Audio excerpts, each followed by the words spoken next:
No, you can't. Because to beat Terraria, you have to kill bosses, all of which give an achievement. But if we discount those, can the game be beaten without getting a single non-boss achievement? Now, this is where it does get more interesting. Let me explain. Terraria has 148 achievements, from making a workbench, to mining ore, to drinking water to prevent drowning. These encompass every aspect of the game's progression. The 148 are split into 4 categories: Challenger, Collector, Explorer, and Slayer. Firstly, Challenger, the biggest group. These 43 achievements are, mercifully, all quite obscure, and are ones that would be pretty hard to do by mistake, so for the most part, won't restrict the run too much. There are some to watch out for, however. Firstly, Lucky Break. Take fall damage to 10% of our health, and we get this achievement. Next, the Frequent Flyer. This means we can't use the nurse, which is just a quality of life thing we'll have to keep in mind. And thirdly, and probably the most restrictive of the Challenger achievements, Servant in Training. This completely restricts any Angler content and hence quest rewards. Next, Collector. This makes up 30 achievements, and they're all pretty much about getting particular items. Some won't be too hard to avoid. Not getting a Zenith or a cell phone won't be too much trouble. However, not getting or equipping a mount, any wings, the pickaxe axe, a grappling hook, a mana crystal, a full set of any armor, a hammer, an anvil, a workbench, or even wood is going to be much, much harder though, and will make this run devilishly difficult. Now, whilst avoiding all of these will make the run very, very hard, they probably don't make it impossible. However, the Collector category contains our first problematic achievement, Like a Boss, which is gained upon obtaining a boss summoning item. Now, that's a big problem, and something we'll have to try and solve if we're going to not get a single achievement this run. Anyway, next, the Explorer achievements. These 30 achievements are mostly about places you visit on the map and can mostly be avoided by simply not going there. For example, we won't go to a beehive, a spider's nest, the top of space, or a graveyard, etc. But, however, Explorer also contains some more challenging things to get around. We can't mine ore, we can't break a life crystal, we can't open a golden chest, we can't make an NPC house, encounter a fairy, smash a shadow orb, or get killed by a trap.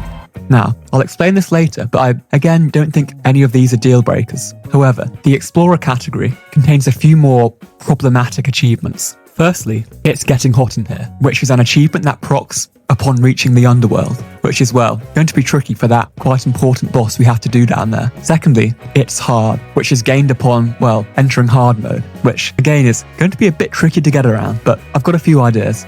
Thirdly, and perhaps the most problematic of the problematic ones, You Can Do It. Survive your character's first night. This is going to be one we'll have to deal with pretty soon in the run, so I've got to get thinking on this one. And last, the final category, the Slayer achievements. As you may have guessed, this is where the boss achievements lie, which we've already talked about. But just to confirm, I will still be doing as few bosses as possible, just to minimize the total achievements we will get. This category means we'll also have to avoid completing any event. We can't encounter a blood moon, solar eclipse, or a slime rain. Finally, I think the last few tricky ones in this category are achievements that proc on killing a certain monster. For example, Tim and Pinky, which we'll have to be mindful of. Okay. So the first job of the run is going to be choosing a seed. As we have so many restrictions, tailoring the world to our advantage before we even join is hence paramount. Now, as of 1.4.5, Terraria now has special seeds and secret seeds, which is a bit confusing, but basically, the special seeds are the seeds you can access directly from the seed menu. Think of them as official secret seeds, whereas the true secret seeds are ones you have to input a certain string to unlock. Now, upon loading the game with any of the special seeds, you get an achievement. So all those and their combinations are off limits. Load the game with a secret seed, however, and you don't proc an achievement. So all of those and their combinations are available to us. Now, you can load as many secret seeds as you like. They combine together. So we can basically just go down the list on the wiki and pick and choose what helps us. There is one that does especially excite me and could be a huge time save, but I'll get into that in a bit. First though, let's choose some basics. So the first seed I'm going for is Such Great Heights, which basically shifts the surface up closer to space. The reason I'm going for this, it makes getting to Sky Islands a lot easier, which will be very important this run. I'll explain more why later.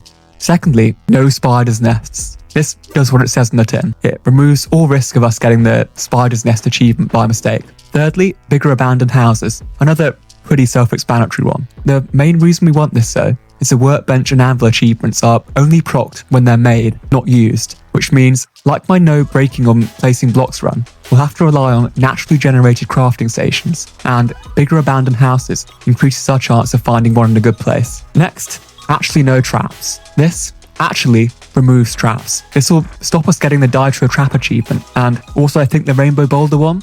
Extra floating islands. Again, pretty self-explanatory. It gives us more Skyware chest loot, which is going to be paramount for the early game. Next, permanent Halloween and Christmas seeds. This is another one that will become more clear later. Basically, we want stuff from the respective grab bags. And finally, last but not least, Too Easy. Now, this is a big one. It starts a world in hard mode, which I'm hoping could get 2 problematic achievements we established out the way straight off the bat, but we'll have to see. Okay, so before we start the run proper, I'm going to test the Too Easy seed to see if it's viable. Okay, so let's load this one up.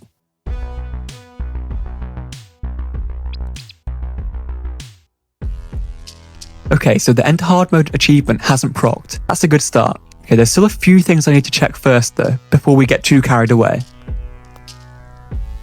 Very nice. That's good then. So the Hallow has generated, which I guess means all other changes when you start hard mode are also available. Okay, one more thing to check. Can we spawn a mech even though Wall of Flesh hasn't been defeated? Oh, we can. Okay, well that's perfect then. So this seed bypasses 2 of our problematic achievements straight off the bat. Enter the Underworld and the Enter Hard Mode. However, in solving these problems, it had also created another potentially even bigger hurdle for the run. I was going to have to start this already extremely restrictive run from hard mode. Perfect. Okay, let's load up all these seeds and begin the run then. So my first task is going to be searching for Sky Islands. Main reason I'm doing this is, well, because we can't do much else. We can't get any wood. Underground won't yield much as we can't mine ore, open golden chests, or break life crystals, which all just makes the mercifully achievement-free Sky Islands kind of our best bet. Now, another good reason we're going here is for the Lucky Horseshoe, as having this will completely negate accidentally getting the Lucky Break achievement at any point during the run, and it'll also stay useful as we can't get wings. And, well, thirdly, Star Furies. Early in the run, access to torches will be light, to say the least, and the Star Furies light will be just invaluable when caving and searching underground. Okay, yeah, so we really are pretty much in space then. This is going to be a bit annoying, isn't it? I'm hoping it's worth it for easy access to floating islands. Yeah, so I've got to be a bit careful with graves here. Firstly, being in a graveyard biome will get me an achievement, which I think happens when around 5 are in the same place. And secondly, killing someone with my grave on death will also give an achievement. So ideally, I don't want to be dying near any NPCs. Nice. So this was one of the reasons why I've loaded the Halloween seed. Pumpkins are a cheap, renewable source of platforms without wood. Ah, nice. Although the chest does appear to be covered in spikes for some reason. We do have the no traps seed. Honestly, I really wouldn't be surprised if that seed was also a troll and doesn't do anything. Oh, if more than 4 seeds are loaded then, the world generates with a normal amount of traps. And add spikes around chests and life crystals. Ah, yeah, well, that'll be it then. Great. I don't think we can really compromise on any seeds we've chosen here. I guess we'll just have to deal with that then. This is just a note as I'm editing the video. I didn't have to deal with the spikes at all. I could have just started again without the no trap seed and just avoided them. But for some reason this just didn't occur to me, which, as you'll see later in the run, added a lot of grief to the playthrough. Anyway, enjoy.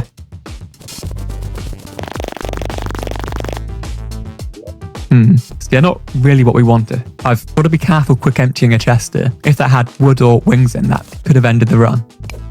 I don't know if dying to spikes counts as dying to a trap or not. I think not, but I'm going to be careful anyway. After the realization that the world did in fact contain traps, and every chest was also going to be covered in spikes, the run managed to get even worse. That's, again, not great. I did see a second island to our right though.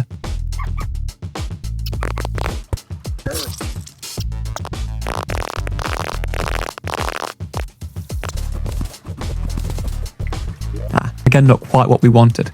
Okay, so night has fallen, which means we're going to have to put floating island hunting on hold. As mentioned, when dawn breaks at 4:30 a.m, we'll get the You Can Do It achievement for surviving our first night. So therefore, we're going to have to, well, try and find a way not to get this to allow us to progress in the run.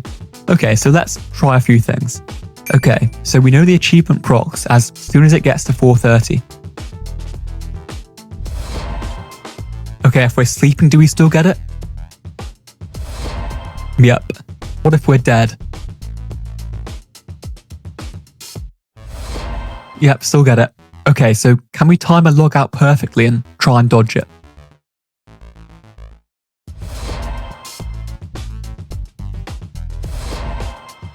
Yeah, I don't think that's going to work either. If it is possible, it's too precise to do consistently. What about a sundial? Ah, yeah, that's a bit redundant as it always skips to 4:30.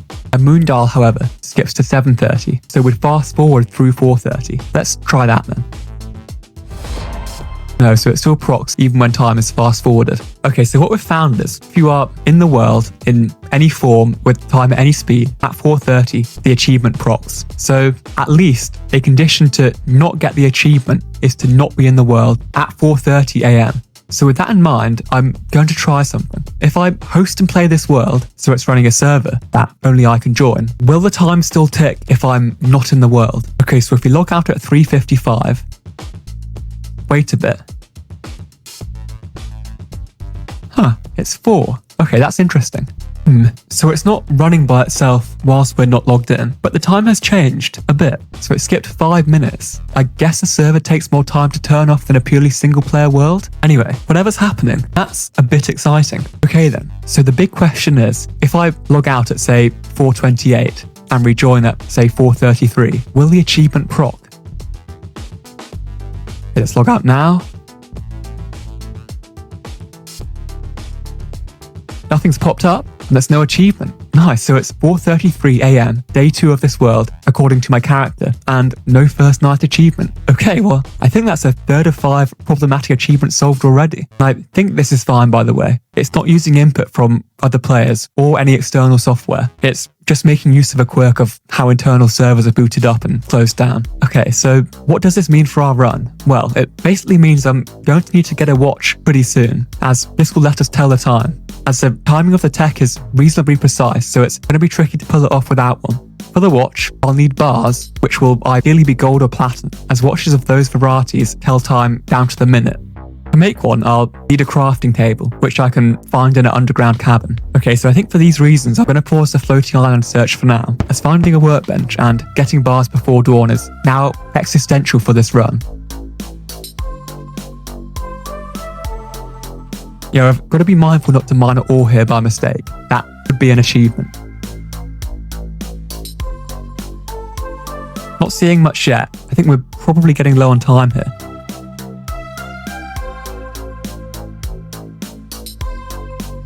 Yeah, I think any hopes of getting a watch pre-dawn are kind of off. I think as it looks almost dawn by now, what I'm going to do is just relog lots of times and try and get lucky and brute force a skip.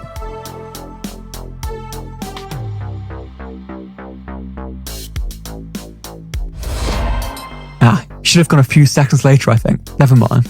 Okay, let's reset then and start again.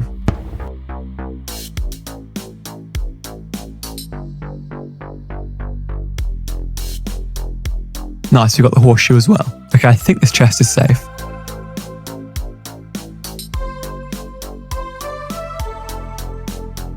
Ideally, I'd like a Star Fury, but I'll take it. What a world, by the way. Perfect.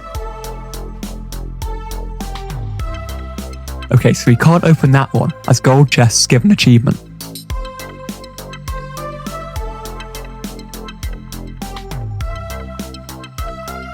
Ooh, there's a bar statue buff, which means we're near an abandoned house.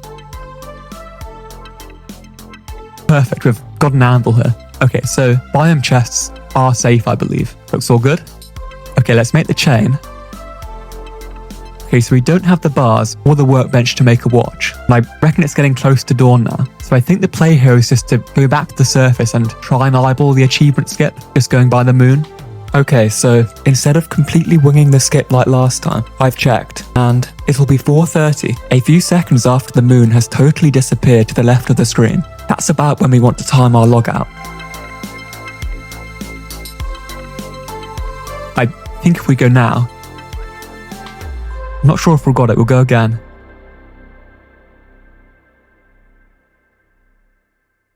I think we've got it. Yeah, I can see the sun on the left. Okay, perfect. That gives us a second day. Okay, so now that I have better maneuverability, I think I'm going to spend a bit of time continuing the floating island search, just as getting a Star Fury would really help in finding a workbench and just with other possibilities. I think I'm reasonably confident I can pull off another manual dawn skip, so I don't think getting a watch is existential, but it's still a very high priority that I'd like as soon as possible.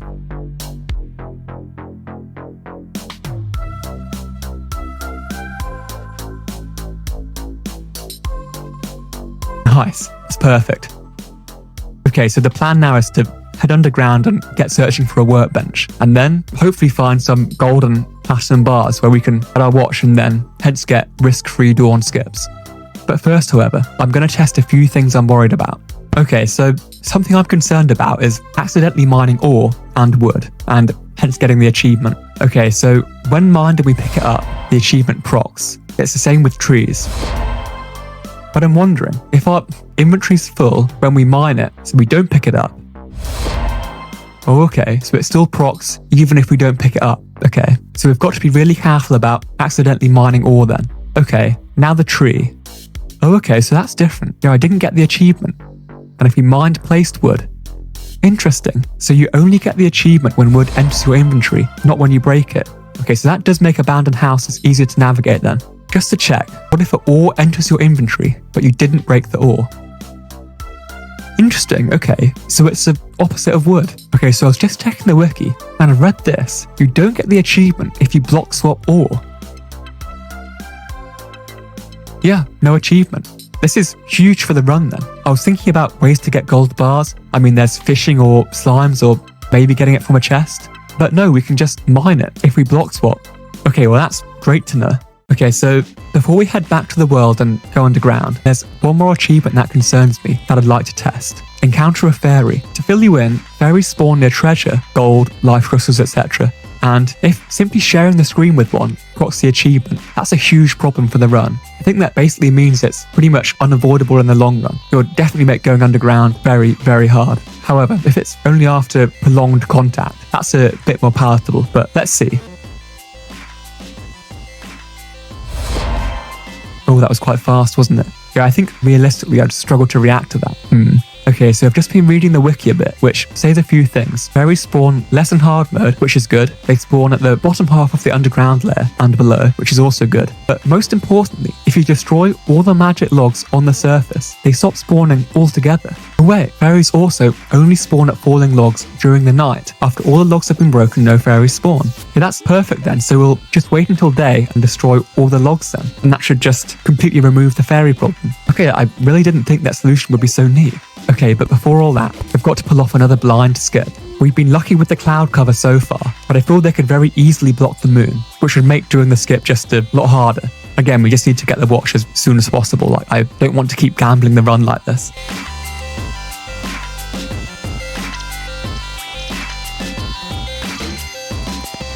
Okay, let's find and break some fairies' houses then. Okay, I think there are none on the left side then.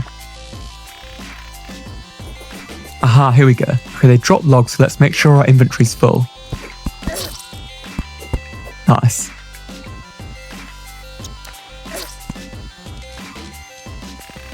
Okay, nothing more on that side. Okay, it looks like we only had a single one in our world. Okay, instead of checking again, I'm going to rewatch the footage, just in case I missed any. I kind of don't want to run around the world too much, as, yeah, you guessed it, there is an achievement for that. Okay, yeah, it looks like that's the only one. Perfect. Okay, let's get gold and platinum hunting. As I'm underground, I'm going to set a timer so we don't miss dawn. I'm also pretty paranoid about traps. Just setting one off won't give me an achievement, but dying to one will. But at our health, pretty much every trap is going to kill us, so setting one off will likely end the run. Okay, we can open these. We do have enough for a copper watch now, but we're still in need of a crafting table.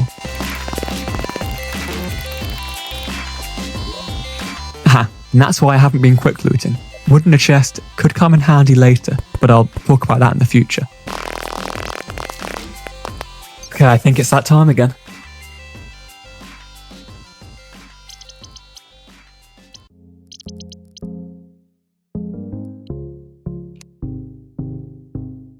Okay, I think we've got it. But yeah, I really don't like doing this. We really do need to find gold and a crafting table ASAP. Now, there's another pretty important reason why it's so paramount we get a watch, and it's because of the world moon phase. See, when you first make a new world, it's a full moon, then a waning gibbous, then the third quarter, then a waning crescent, and then, on night 5, the new moon, or no moon. This will make it very hard, or even impossible, to guess the time, as there won't be much to look at in the sky. Now, tomorrow night will be the waning crescent, and then, after that, the new moon, which I think will mean we'll be in trouble. So we've basically got a deadline of a couple of days to get this watch.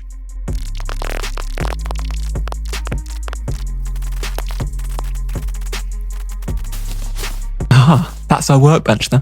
With the discovery of the workbench, I was now only one step away from the watch, but in my excitement, I'd missed something very important. Okay, let's log. After my lucky escape, I finally found some gold, albeit a single ore. So if we block swap here, perfect. There seems to be a suspicious amount of traps here. Please don't say the seed actually adds more. It doesn't mention it. Yeah, this place is just teeming with boulders. The surface is insta-death to wyverns, and the underground is looking like a boulder-infested nightmare. Ah, yeah, I forgot about the spike-encased life crystals. After I'd finished moaning, it was now time to return to the surface for yet another dawn skip. My final one before the new moon. After completing the dawn skip once again, I entered my first day, very much aware that the following night, no moon would show, meaning getting a watch was very much now do or die. Despite only having a single gold ore to my name, for my first 4 days of exploration, day 5 got off to a promising start. Well, until... I think that's a spider's nest, even though we have a seed removing them. Checking the Wikipedia confirmed I'd been tricked by the no trap seed once again. Having more than 4 seeds loaded means spider nests do show. Oh, I mean, of course it does. However, after reading further down the page, the news got even worse. The lower third of the jungle is also just a massive spider's nest. I mean, it's actually potentially run-ending if the jungle temple's there. I mean, I feel this world pretty much can't get any worse at this point. Anyway, we'll worry about the jungle temple if we get to it. Let's focus on gold for now.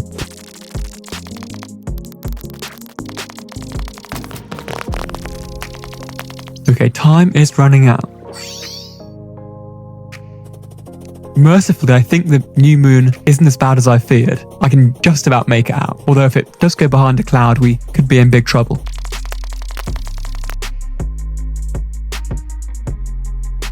Yeah, I can see basically nothing.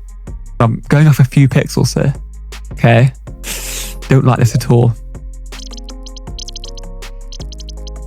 I think I can see the light, so we got it, but yeah, that was touch and go. My concern about traps, and now also spider's nests, meant I was now playing the game a bit like Minecraft, which was safe, but increased my gold per mining session to a glacial pace.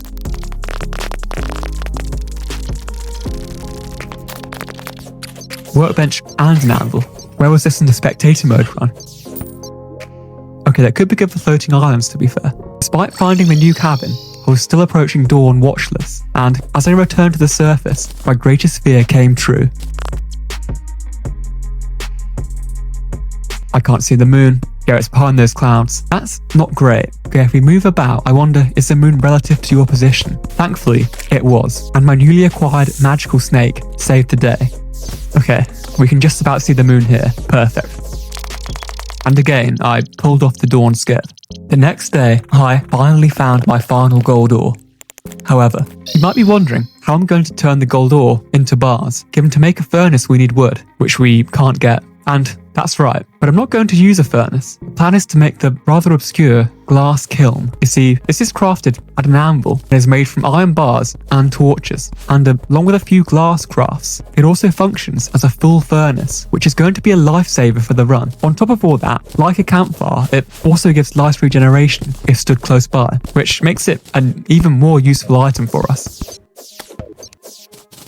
Perfect. And then, nice.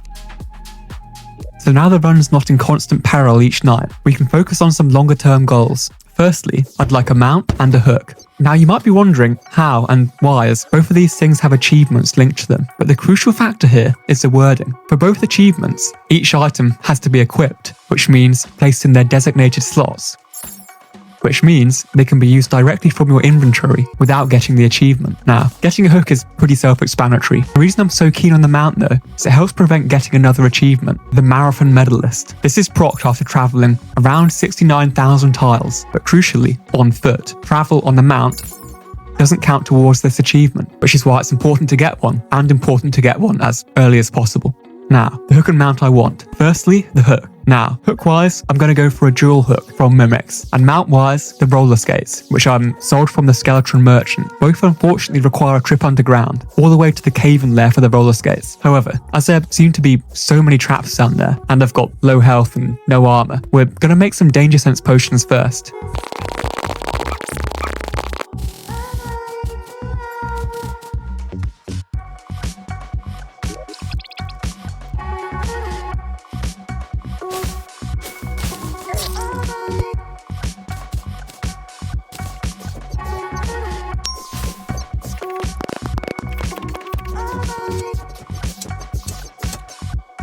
Gotta be a bit careful with the pinky here. That is an achievement if we kill it.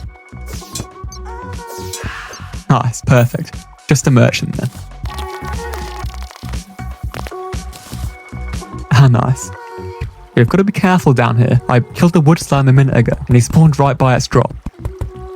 It's not selling them. Okay, we can at least stock up on torches and healing potions. Okay, so I'm thinking as his wares reset at 4:30 and we have to relog them, this merchant is hence of no use to us, so we may as well spend all our cash now. I think I'm going to buy arrows as well, just again for future strategies. Okay, so I've gone back to the cave-in lair, just waiting for a merchant spawn really, and I've got a crimson key drop. Now, there's an achievement linked to opening a biome chest, but it only locks when the chest is open, not from the key being in your inventory. Now, I think I'm going to pick it up, just in case we do find some tech to open a biome chest without getting the achievement. I'm not particularly hopeful about that, but vampire knives are pretty much a best in slot weapon, especially in normal mode. It's worth a shot. After another endless day of searching the cave-ins, I found a second merchant, and this time he was selling what we wanted. Perfect. I'll take that bread as well. Nice. So as long as we have these on, we have no limits to our movement. Okay, so what next? If you've seen any of my previous runs, you might be thinking I'm about to embark on a altruistic fishing grind, and that wouldn't be a bad guess. Fishing is our only source of hard mode ores, some accessories, and crucially, life crystals. As a life crystal achievement only procs when the crystal is broken, getting one from a golden crate from fishing doesn't proc the achievement, so it could be a viable method. But I'm actually not going fishing. My next goal for the run is instead to head to the dungeon and have a go at Skeleton. Now this might seem a bit odd, given most of the good dungeon loot is locked behind an achievement, and surely Skeleton is only really a formality that needs to be defeated pre-Cultist when I've got much better gear. So why am I bothering to attempt the fight with 100 health and like no stuff? Well, the thing is, locked behind Skeleton is a way to get life crystals at a much faster rate than fishing. Now I'll get more into this in a bit, but first we have to win the fight, which, with 100 health and no armor, won't be easy.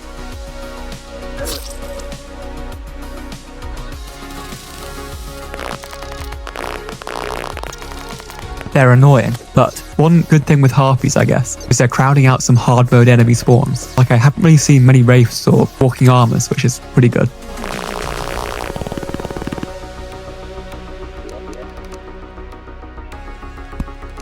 Okay, I'm going to make pumpkin armor here. I can only make 2 bits out of a full set of 3, as I can't equip 3 bits of armor at once, regardless of set.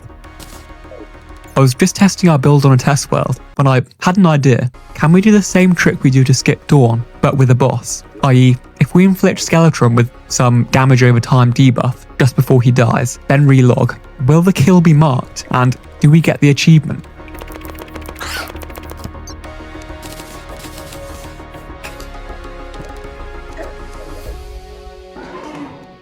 Okay, so we didn't get the kill then, but it could be the case that the poison didn't proc, or it did but didn't proc in time, so we'll try again.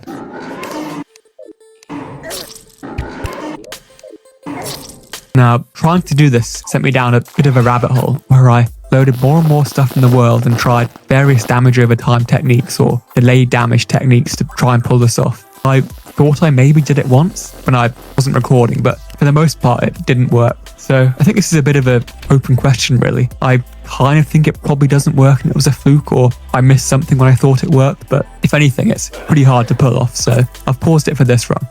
After concluding I probably couldn't kill Skeleton with a damage over time weapon, I attempted a more conventional fight.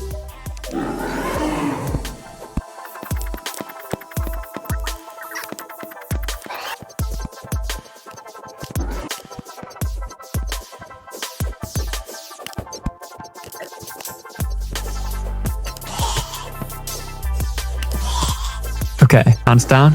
Now it's just a game of hoping a wyvern doesn't spawn.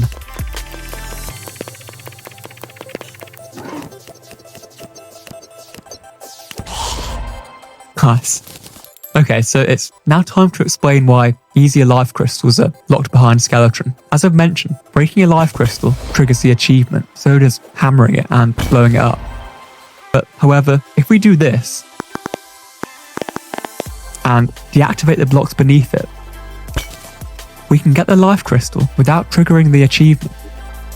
This is why dungeon access, or more specifically, mechanic access, is key for this run. Get actuators and wire, and we have an achievement-free way to collect life crystals without fishing.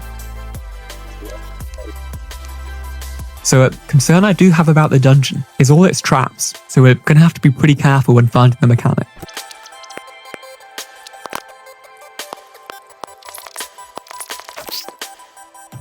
There she is. I'm treating it as we have one shot to get what we want, as if she dies, which is quite likely, she's not coming back. That's not good. If the mechanic's gone as well, that's pretty much run over. Yeah, at least we cleared traps to get to her. Okay, phew. Let's get everything we could possibly need. Nice. That should be enough for a good amount of crystals. Okay, if we break the spikes, and if we actuate here, perfect.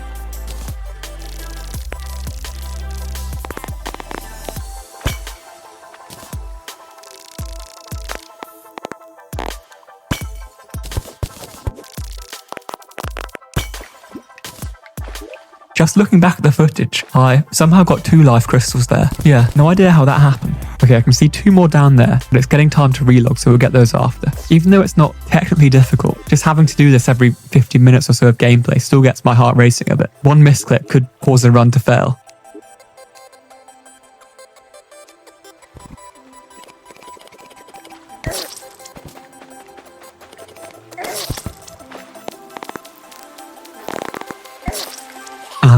This is just hell. I'm being quite disciplined about breaking gravestones here, as the last thing I want to do is get an achievement from it.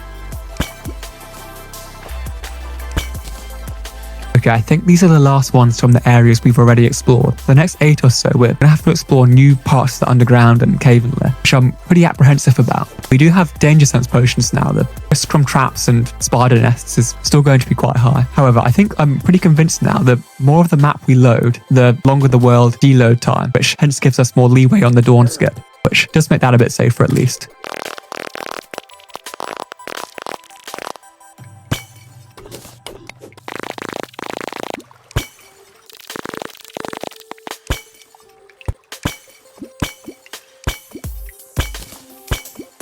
Nice, so that's 15, which gets us to 400 health. Now, you may be wondering why I haven't used any yet. It would make life a lot easier and underground a lot safer traps-wise.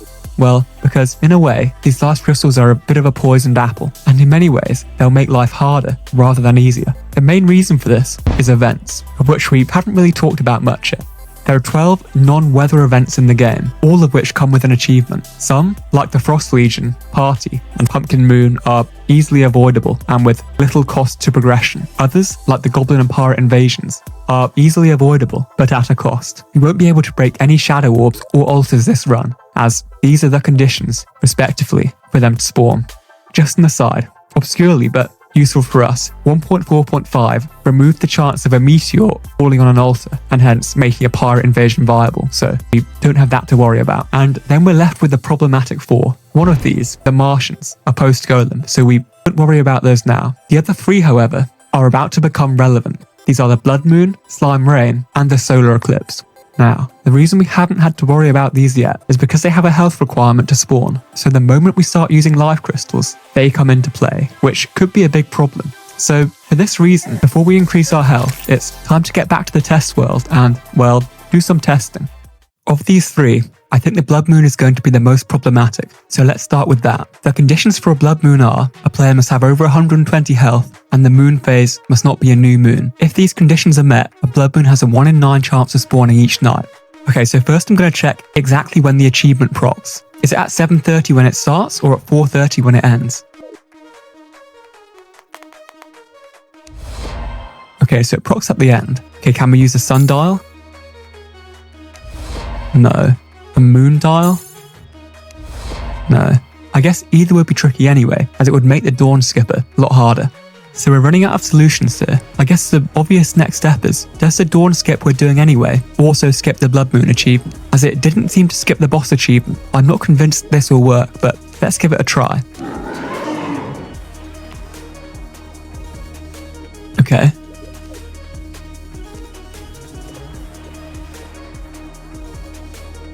Nice, okay, perfect.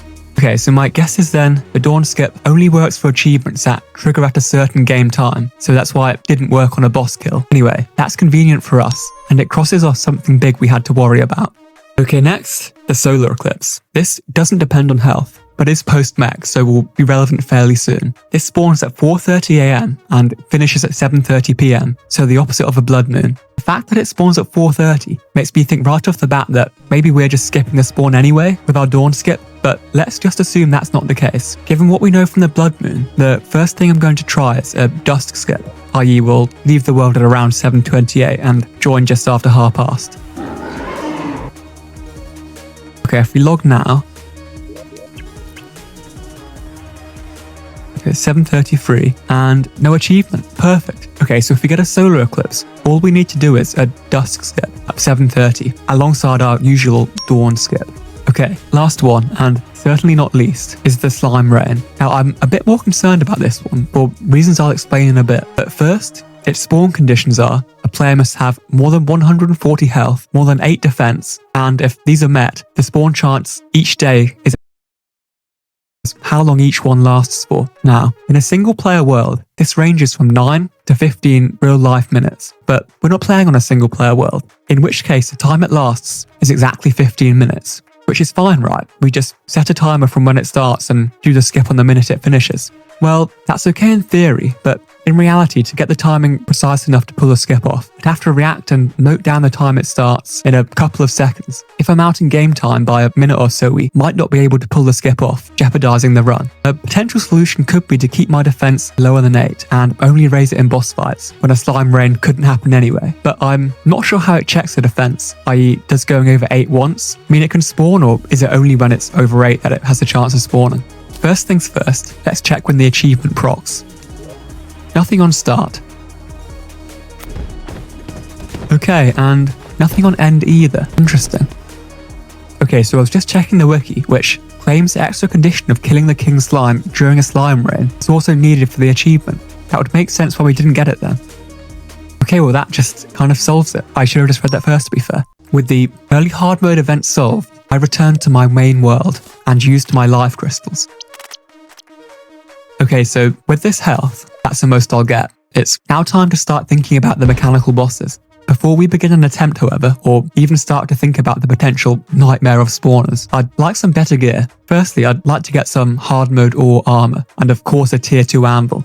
Now, the only way we can get this is through fishing. As we haven't broken any altars, no hard mode ore has spawned naturally. This means we're going to have to fish to get hard mode ores, which could be a bit of a problem. You see, the only way I can get bait in this world is from the non-maneuverable can of worms from surface chests, of which I currently have one of. All other sources of bait are caught from a net from the merchant, who I can't get. Now, you might be thinking, wait, didn't 1.4.5 change it so NPCs can spawn without a house? Well, yes, but that doesn't quite work here. You see, basically this only works for one NPC at a time, so 2 NPCs that you've met the requirements for cannot request to move in simultaneously. And as I already have the guide, and he is unhoused, this is used up, so to say. And another NPC cannot arrive looking for a house until the guide is housed. And yes, I also tested killing the guide and then waiting for a merchant to spawn, but that didn't work. Which means our only source of hard mode bars and ores, if we can get any at all, is going to come from the limited bait we can get from our can of worms. Okay, so let's make this rod. So the strategy I'm going to go for here is to not start fishing straight away, but instead make sonar and crate potions. Making a sonar potion will mean we can only choose to fish up crates, which just makes our very limited bait last a lot longer. And hopefully we'll get bait from crates at a greater rate than we use up the initial starting worms. That's the plan in theory at least.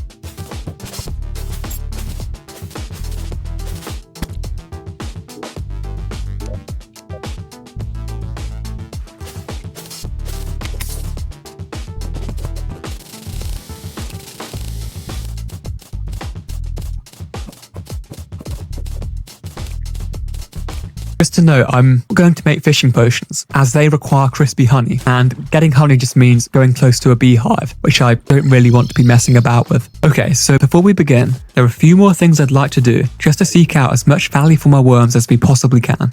First, a toilet. Sitting on this increases our fishing power. And secondly, stars. These can be combined with the worms we'll get to increase fishing power.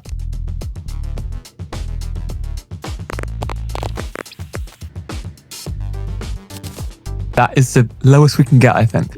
Never mind. Honestly, I think if we just go for only mithril or titanium crates here, that's probably the best way to go. I don't think we even pull up a pearlwood one, as they can't contain hard mode ore, and we just need to really conserve bait here.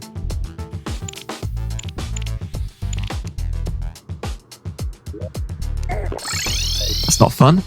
Okay, I think we either find a suitable lake big enough underground, or we fish in some kind of air bubble in the ocean. This just isn't sustainable. After concluding that an air bubble in the ocean would have been a silly idea, I, very carefully, expanded a natural lake that I'd found underground. After doing so, I was met with the first event of the run, which, due to its bonus in fishing power, was actually pretty good timing.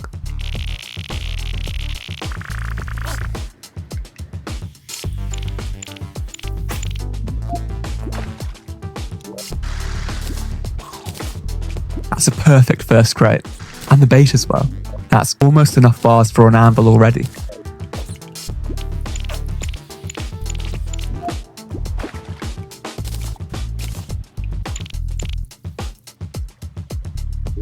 And that should skip the blood moon.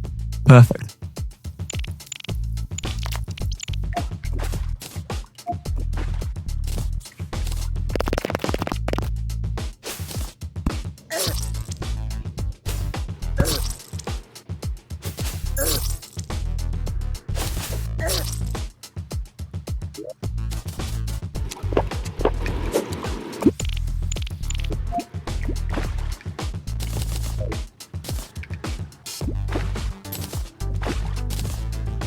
Nice. I think that should be enough for an anvil now. That was a bit sketchy, but I think we got it. Now you might be a bit concerned I'm about to make a huge blunder now, specifically involving the achievement linked to making an anvil. But fear not, as conveniently for us, the anvil achievement only procs when making a lead or iron anvil, not a tier 2 one. So we can make this just fine. Getting that fairly quickly from fishing, I feel, is the first bit of good luck we've had on this nightmare of a run. And yeah, having a tier 2 anvil shouldn't be underestimated. It unlocks titanium plus hallowed, and, well, just loads of craftable hard mode gear. Okay, so we're not done from fishing yet though. I'm going to continue until I get 2 bits of tier 2 armor. Now it doesn't matter too much what type it is, as we can't get a set bonus anyway. Plus, I'm going to go for a crossbow. I think ideally titanium, which is a decent weapon from the very restricted pool of weapons we currently have access to.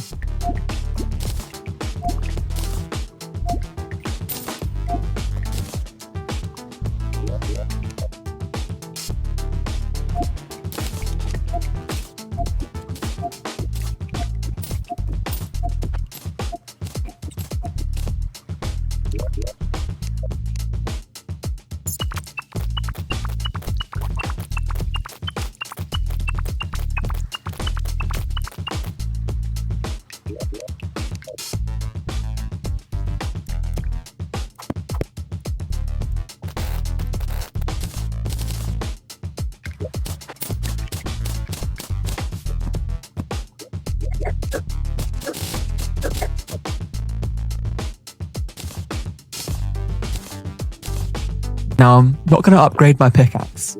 Keeping my copper pickaxe gives us some protection against accidentally mining something we shouldn't. Mining too fast, I think, is going to be dangerous, so I don't really want to give myself that opportunity. Okay, so it's just an adamant repeated then, which is one more bar, I think.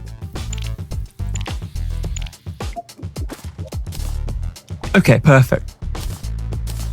So now it's time to think about the mechanical bosses. Now, there are 3 ways a mechanical boss can spawn. Firstly, they can spawn naturally at 7:30 PM, but only after an altar has been broken. This won't happen on our world, as breaking an altar gives an achievement, so we've avoided it. Option 2 is simply crafting a spawner, which we could do, but I think it could be tricky around the achievement. And option 3 is getting a spawner drop from the 1 in 2,500 chance from most naturally spawned enemies. Okay, so we've kind of got a problem here then. Not using the spawner, as we're doing option 1, also requires us to get an achievement, but both options 2 and 3 also require us to get an achievement in the form of the Like a Boss achievement, which is got from having a boss spawner in your inventory. And yeah, this is actually the last of the problematic achievements we established when the run began. So yeah, it's back to the test world to do some testing. Okay, first thing to test, does it proc upon use or upon it entering your inventory? Okay, so it procs when it enters your inventory, but if we use it from a chest, we don't get the achievement. Okay, so that's promising. Okay, next, if we craft it and then move it to a chest, does it proc? It procs on craft as well. Okay, that's not great then, as it means we'll have to rely on that 1 in 2,500 drop to get one. Okay, so just to check what we'd have to do, say if we get a spawner drop, making sure we don't pick it up, if we place a chest, then activate it.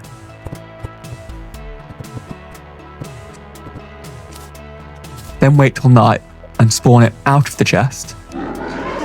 Okay, so we can do that, but yeah, that really isn't ideal for a number of reasons. Okay, so before I jump into grinding for spawners, I'm going to do some testing around the only other boss we'll have to use a spawner for, Golem, as there's no point spending ages getting these drops and then messing around with wired chests if we're just going to get the achievement anyway when it comes to face Golem. Okay, firstly, yeah, so if the cell goes in my inventory, I get the achievement, same as for the mechs. Again, if I use it from a chest, oh, okay. So unlike the mechs, I can't use the cell from an open chest. Can I use it directly from a chest, like craft from a nearby chest? No. Okay, does wiring do anything? No. Okay, this could be a problem then. Let's try a few more things first. Can we put it in a void bag? No. Safe? No. Piggy bank? No. Okay, my next thought is, does a solution lie on the options menu? Does auto pause do anything here? No. Okay, so everything here is toggled on. What about if we fiddle with the smart cursor? Okay, that's toggled on. Ah, yeah, see, look. Never selected the altar. You can see it doesn't highlight like a chest. I wonder if that's a problem. Okay, let's test some more. So you can interact with stuff whilst you have a chest open.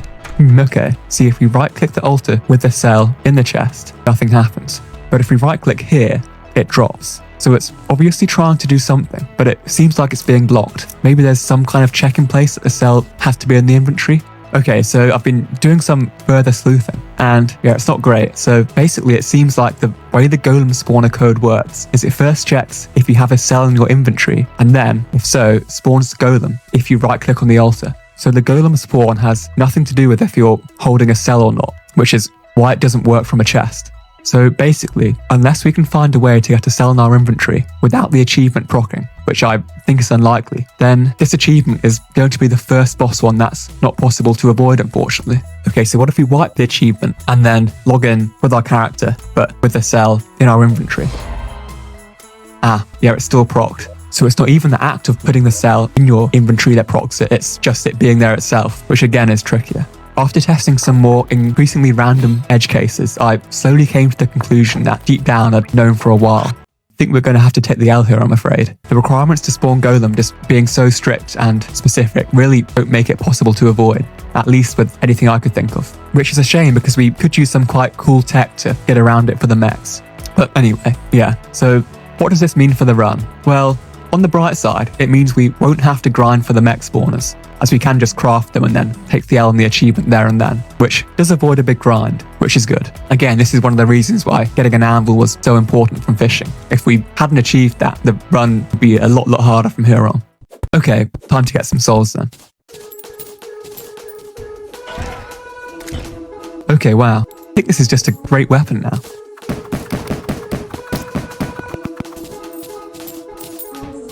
So, I think it's time to get the first and hopefully only non-boss achievement of the run. There it is. I've picked the twins first, as I think they should be the easiest with my pre-hallowed gear.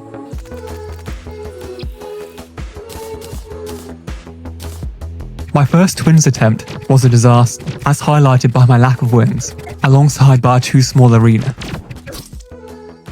Okay, so I'm going to use clouds here to get platform blocks. Using bombs to break blocks doesn't use up the bulldozer achievement, so we should be safe here.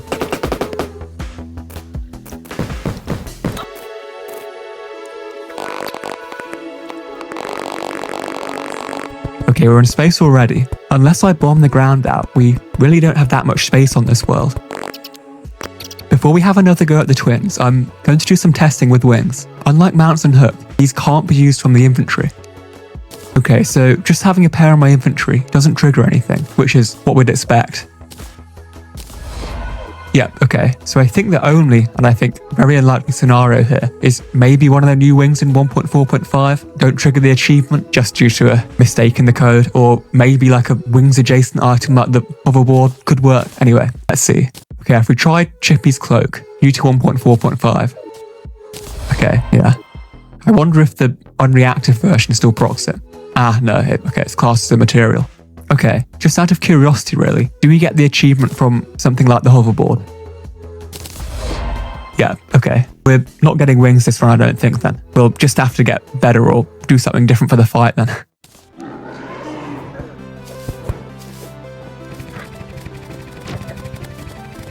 You do really notice not having dash or wings, it just feels so sluggish.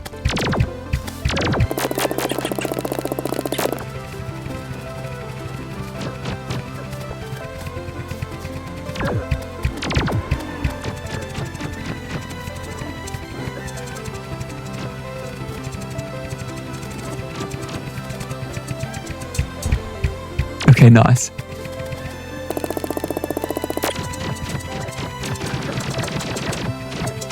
Honestly, I think the pretty big danger here is accidentally touching the top of the world. So with no knockback plus a wind, I've really got to be careful about.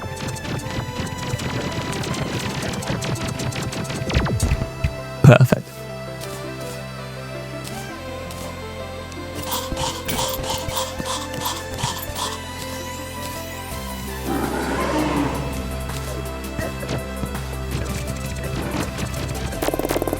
My skeleton prime fight was going well, until... I'm out of arrows, so I guess I've got to try and finish this fight with the anchor, which I guess last patch would have been a ridiculous proposition, but now, with all the buffs it has, well, we might have a chance. We could switch to the Star Fury here, although we are making very slow progress. I've got to keep an eye on time. Could be a bit dicey on the logout.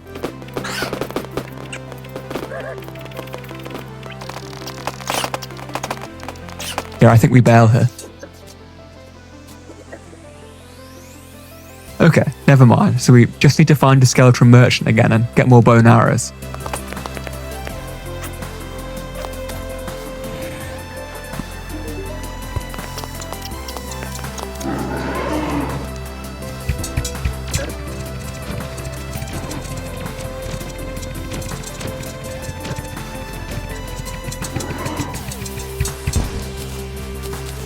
Okay, so now I've got a choice. Do I want 15 defense from the chest plate, or more damage but less defense from the legs? I think I'll go for legs here, partly due to the extra movement speed. Plus, damage is going to be nice, as we don't have any emblems.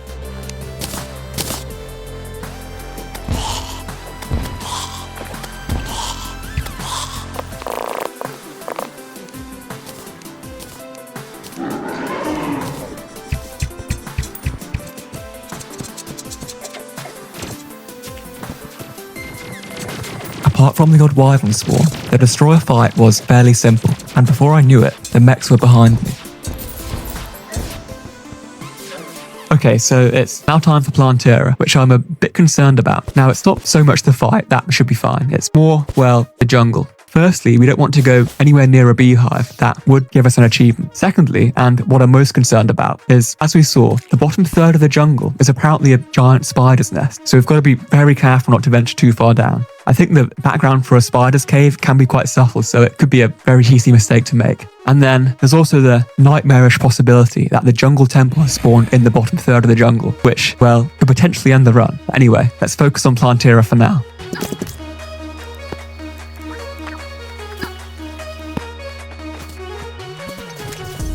Okay, yeah, we don't want to go anywhere near that. Okay, I think it's just a bit too risky to make an arena here. If we use bombs, we won't rack up tiles for the bulldozer achievement, but we do run the risk of blowing up an ore, or even a tree. We could mine with our pickaxe, but again, I kind of don't want to use up too much of our bulldozer allowance, because I kind of think I might have to remove floating islands for Moonlord, and I couldn't bomb those because they've got trees on it, so I kind of want to keep as much room as I can for that. I could maybe use a Splunker potion, block swap all the ore around me, and then bomb the area. But yeah, we'll see how a fight goes first, and then, if it's not going well, maybe try some more drastic solutions.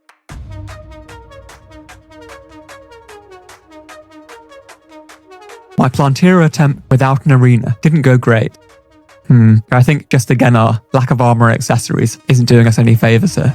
So it's going to be a bit tricky, but I think we're going to have to risk building some kind of arena here. I'll get a Splunker potion and try and block swap all I can, but yeah, it's still going to be a bit risky. You can always easily make a mistake doing something like this.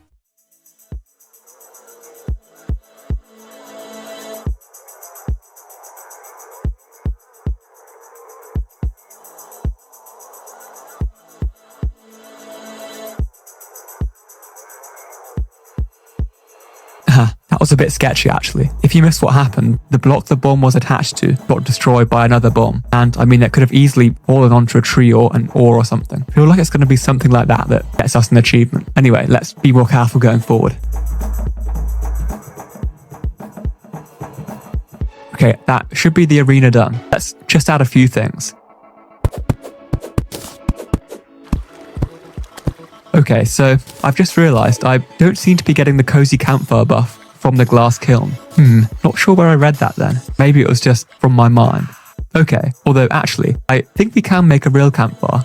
You might recall me saying, towards the start of the run, that we could make use of the wood that was in the surface chest we found. Now, we can't take it out, obviously, but we can still craft from it using Terraria's craft from a chest feature. And as a campfire is made from hand, we can just do this. Nice, okay. I also recall seeing a heart statue.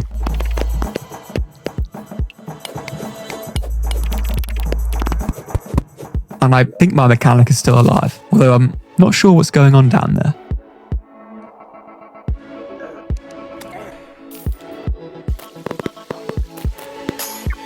Okay, and one last thing. Honey is in fact safe, so let's get some of that.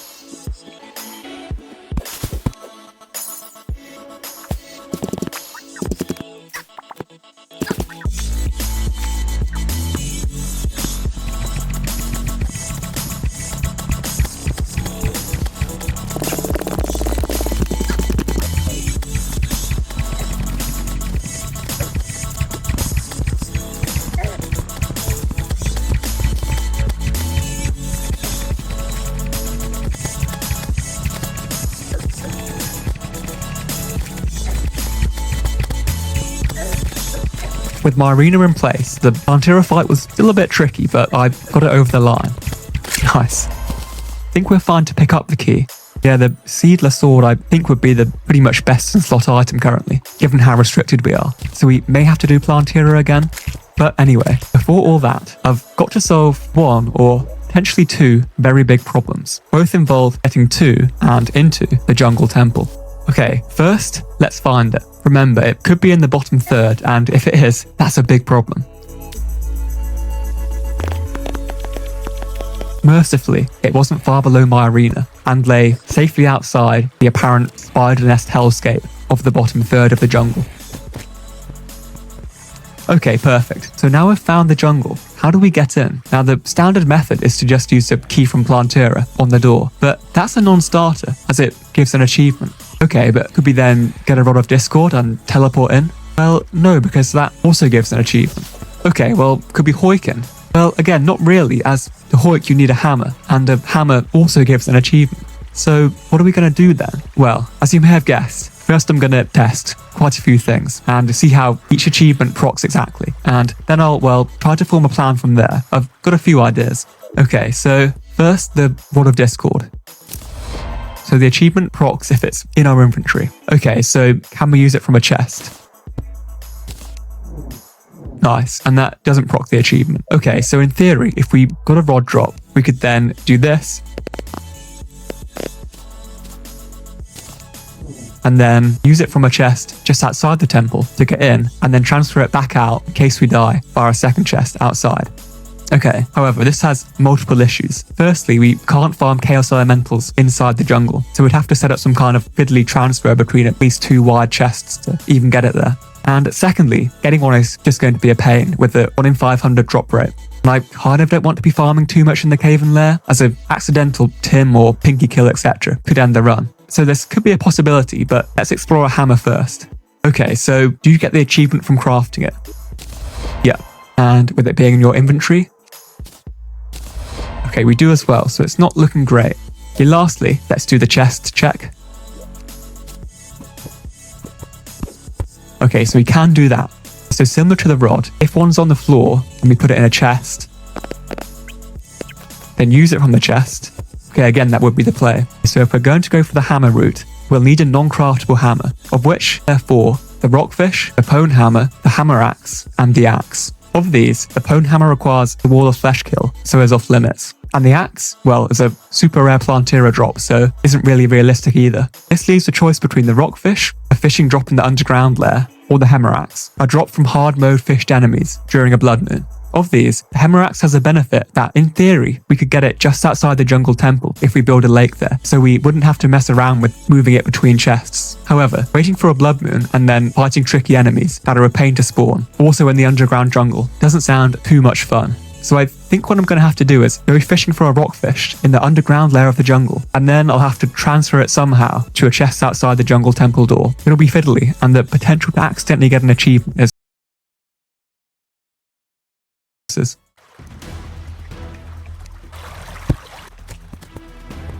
Okay, if we get another chest, and then build a fishing arena directly above the jungle temple,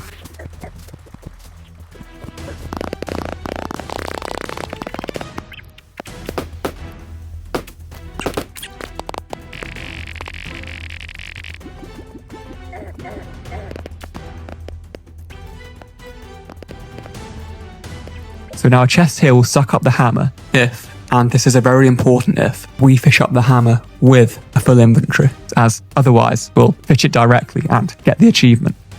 Okay, lastly, let's make a clear passage to the second holding chest just outside the temple.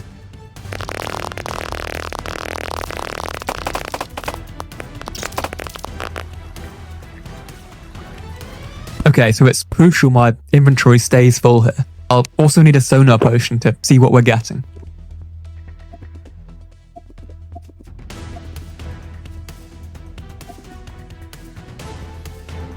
That was quick.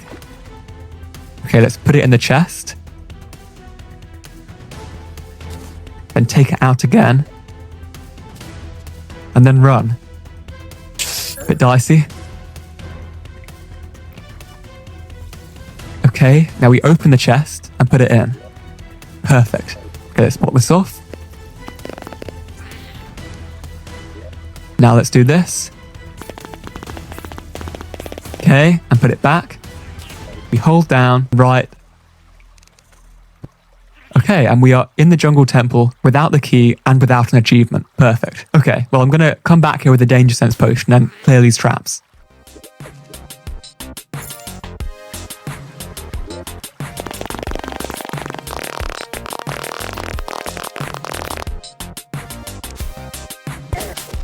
That's nasty.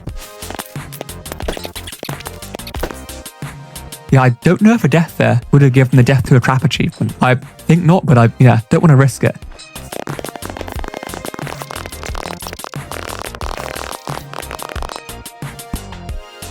Of course there's spikes here as well.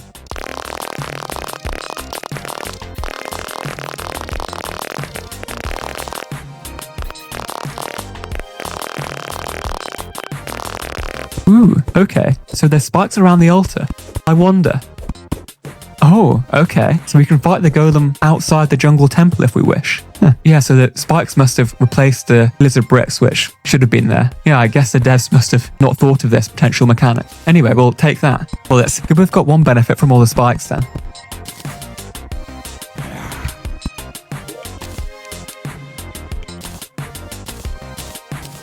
Okay, and yeah, just to explain why I'm doing Golem here first and not in the overworld, it's because if I continue to fight Golem in the jungle, he won't be enraged.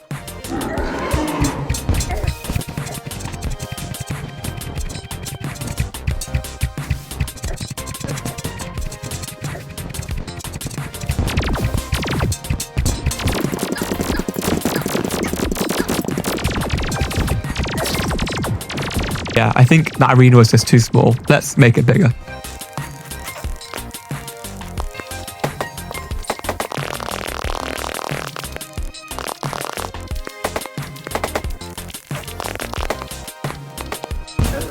Oh, is that a spider cave? Oh, wow. Okay, yeah, I was lots away from getting an achievement there. After gingerly patching up the spider's cave, I finished off the arena, ready for my second golem attempt. Okay, I think the plan here is just to make this a really long fight and just abuse the heart spawns.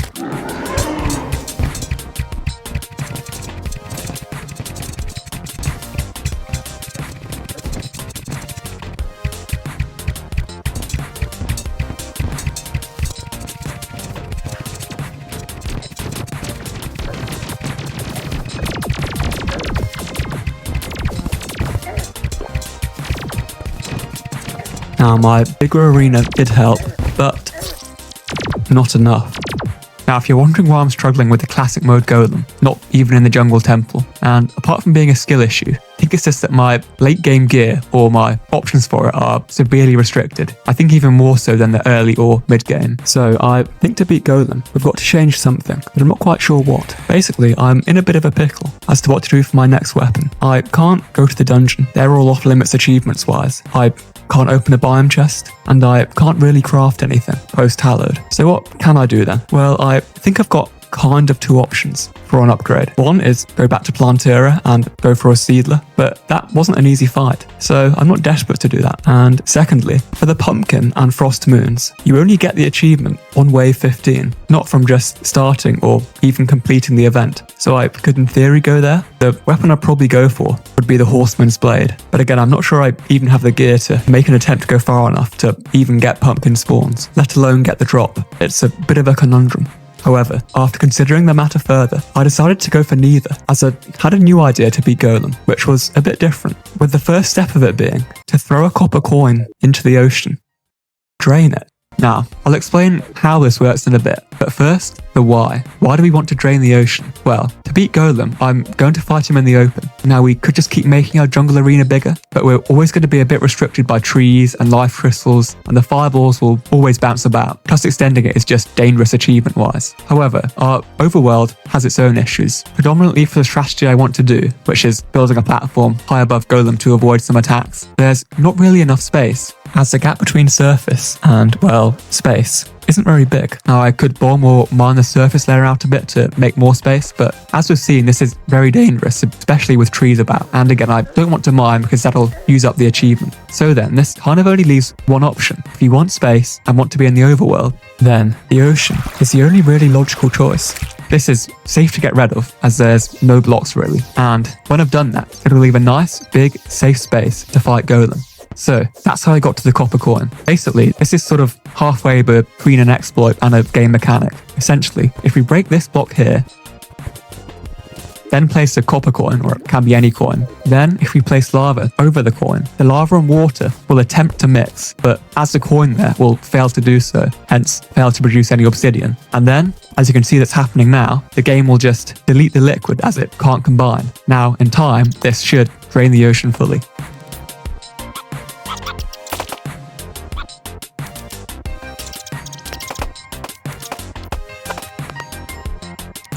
Nice, that should be enough for our golem setup. And we could probably safely bomb this out a bit more if we did want to. It's mostly just sand. Perfect. That's went well.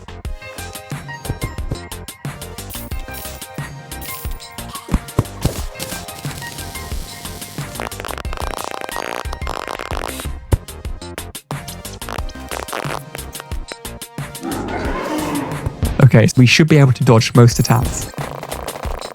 Perfect. I mean, it's a bit cheesy, but it gets the job done.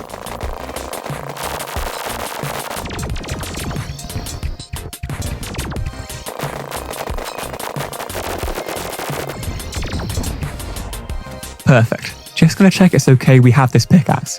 Don't think there are any achievements. Okay, nice.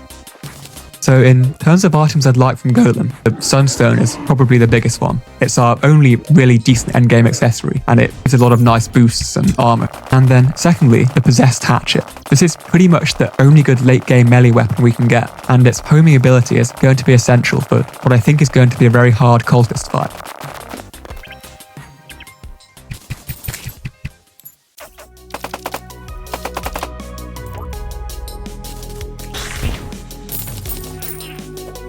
Okay, so I've just realised something. I was saying we could never get a solar eclipse, as, well, we always skip 4:30 when it spawns, but we could craft a spawner with these fragments. So yeah, in theory we could get a death sickle, but in my opinion I think the hatchet now just outclasses it.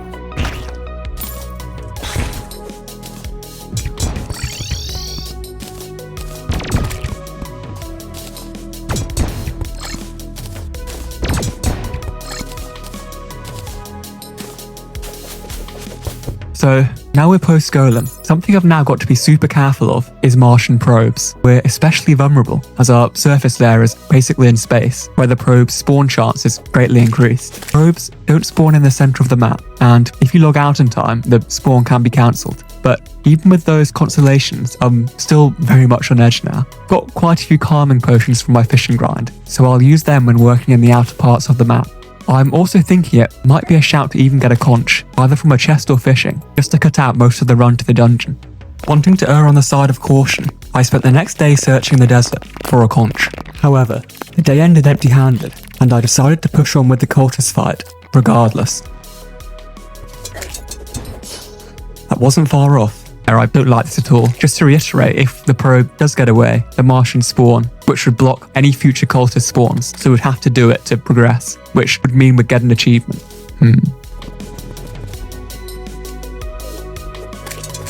After a second close call with the probe, I came up with a plan.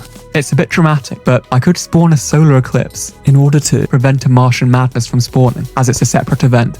We could still fight the cultists, as currently they've already spawned at the dungeon. Then we could do a dust skip as the solar eclipse ends, and then get on with the pillars, which in themselves would block any more probe spawns. Okay, it's a bit risky, but let's give it a go.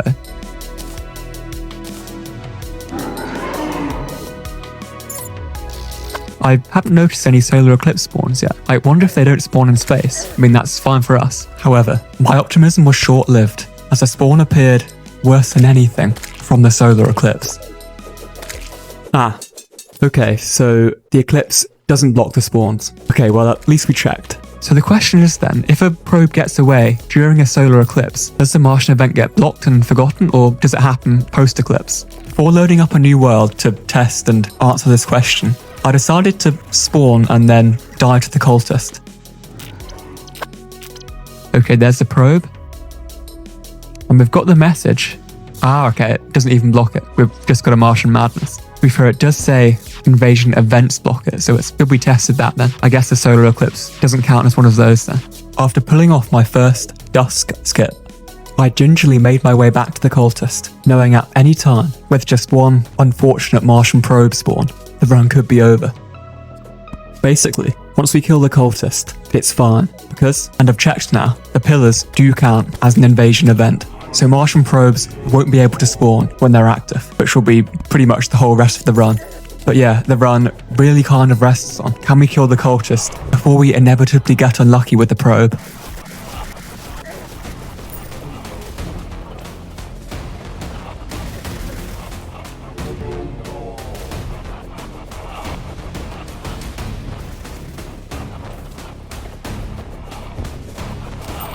What was already a nervy fight became even nervier as I almost got blasted into the world roof.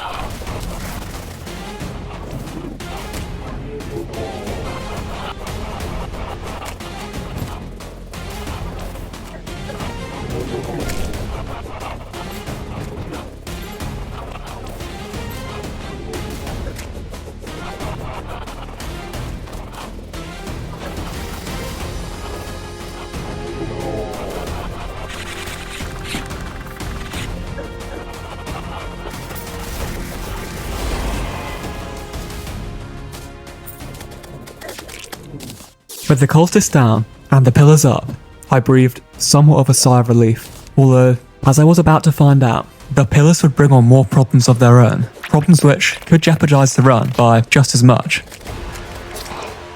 Okay, I've got to be a bit careful with gravestones here, 4 on the ground and we get the achievement.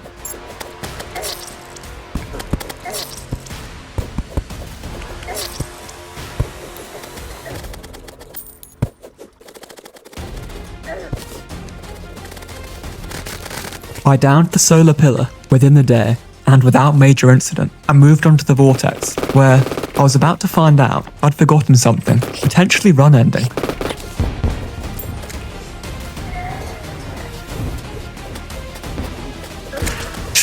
I'd forgotten about this.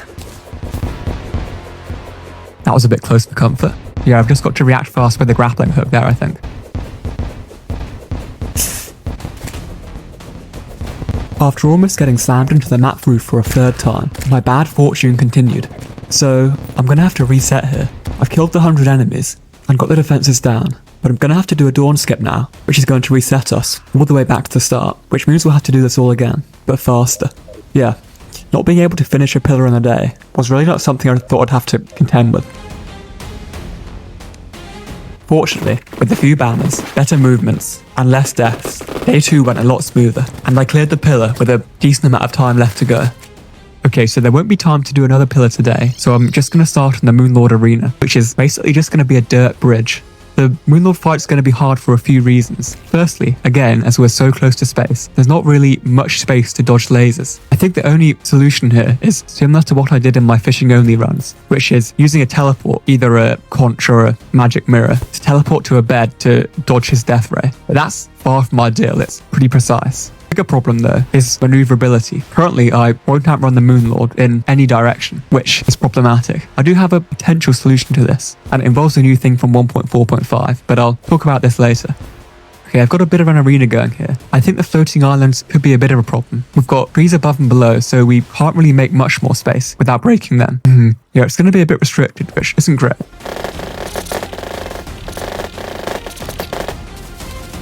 Okay, so before we do the final pillar, I'm going to do a bit more Moonlord prep. Firstly, to not waste a spawn, and secondly, it's safer this way, as we won't get Martian probe spawns. Now, as mentioned, we need to solve our speed issue, and we have, well, fairly limited options here. One, I think, could be the Unicorn mount. It's got the horizontal speed, but from tests, makes it feel a bit clunky, and as we're going to be hit so much, with no knockback resistance, I just don't think this would work in the fight. Second option, which I like a bit more, is the Chillet mount. New to 1.4.5, this provides the only dash we can get in the game, and it also gives iframes on the dash, which I like. And a third, out there, super risky move would be to intentionally start a Martian Madness and go for a saucer and then fight Moonlord before it's finished. This would be the best mount we could get, but it would be an incredibly risky strat. Okay, so I think all things considered, I'm going to go for the Chillet, as it's, well, less risky, but also doesn't come without risk. As the way to get a Chillet is by finding a dragon egg underground, I think in the cave in there somewhere. They're pretty rare, which means we need to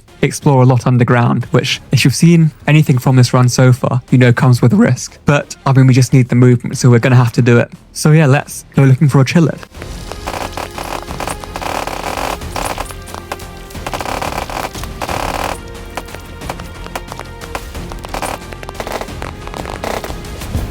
Let's not touch that spider cave.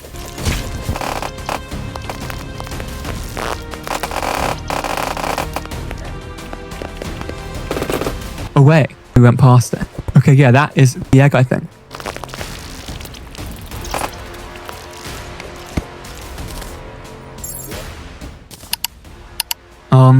Oh, it's a grab bag, isn't it? Nice. Okay, that dash is pretty good. So this should help us with our horizontal and also vertical movement problems. Perfect. So as mentioned, I'd also like a teleport to dodge the death rays. Now, we can't get a magic mirror from a chest, as they only come in golden ones, but we can craft one. Nice. Yeah, they have a crafting recipe.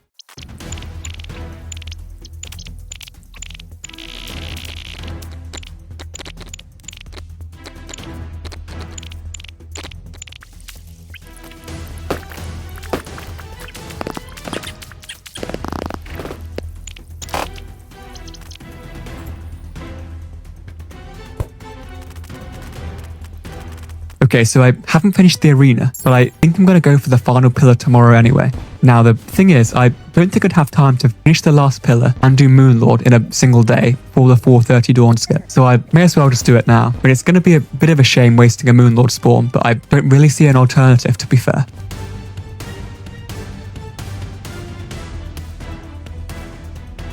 I've got to be careful about graves here. There could be a few at my old arena as well. Okay, the only job now is to get the fragments before Moonlord. We wouldn't want it to get to 4:30 where we have to log out and then miss the fragments.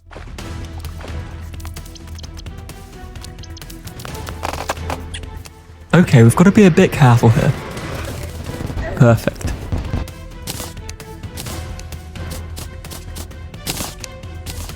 That's 2 attempts. I want to get this done as soon as possible because, yeah, we're contending with probes again now. Okay, so I forgot to record the setup, but the deal is, I've set my spawn to the far right of the bridge. During the fight, we'll be perma-dashing on the chillet to get the horizontal movement speed we'll need, plus to exploit the iframes. Then, when the death ray comes, we'll use our magic mirror to dodge it via teleportation back to the bed, where we'll then teleport about 20 blocks to our right, so as to not get caught up in the Moonlord's hands. And from there, we'll keep dashing and repeat.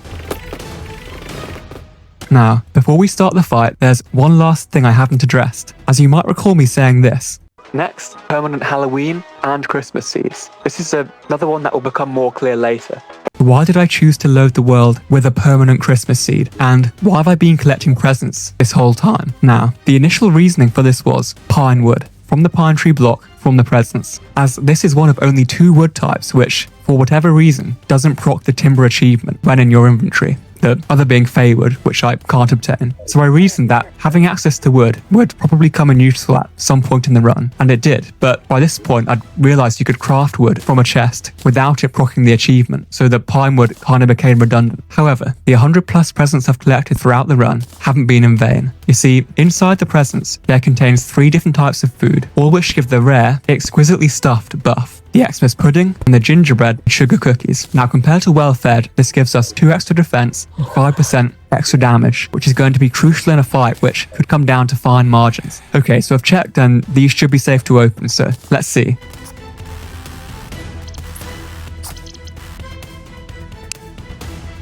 Nice, we've got a few. Perfect, so that should do us for a few Moonlord fights. Oh, and we've got the rare dog whistle as well. I think there's no pet achievement, but I'll just double check. Yep, it's fine. So we can have a little dog companion for Moonlord as well, which is nice.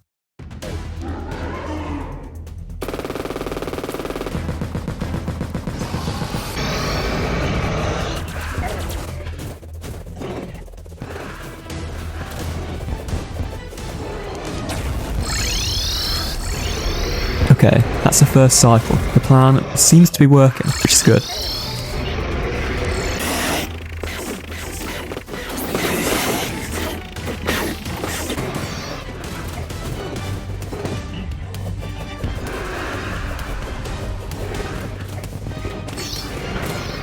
Okay, this part is often the hardest. We're hitting the left hand blind. Despite the fiddly nature of damaging Moonlord's left hand whilst travelling right, a few minutes later, I managed to down it, starting phase 2 in quite a strong position. However, not so long later. Yeah, so I think the teleporting back doesn't really work in phase 2. There's just too much stuff flying around. The solution here is to just make the bridge longer so we teleport less. Although I'm not quite sure how we're going to go about that because there's just so many trees on the surface that get in the way. Anyway, we'll give it a go. After painstakingly extending the bridge, using any blocks I could get my hands on, I went back for a second attempt.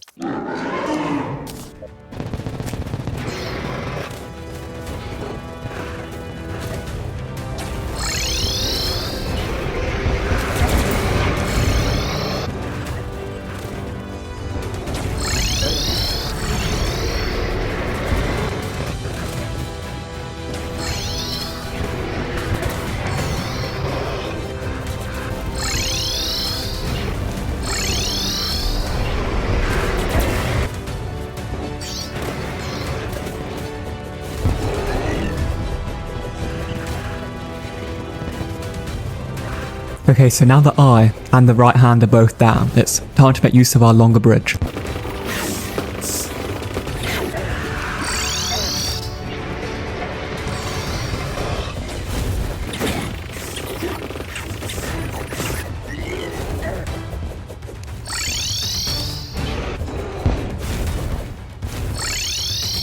With the left hand down, the hardest part of the fight was behind me, and it was now just a case of running right and trying not to die.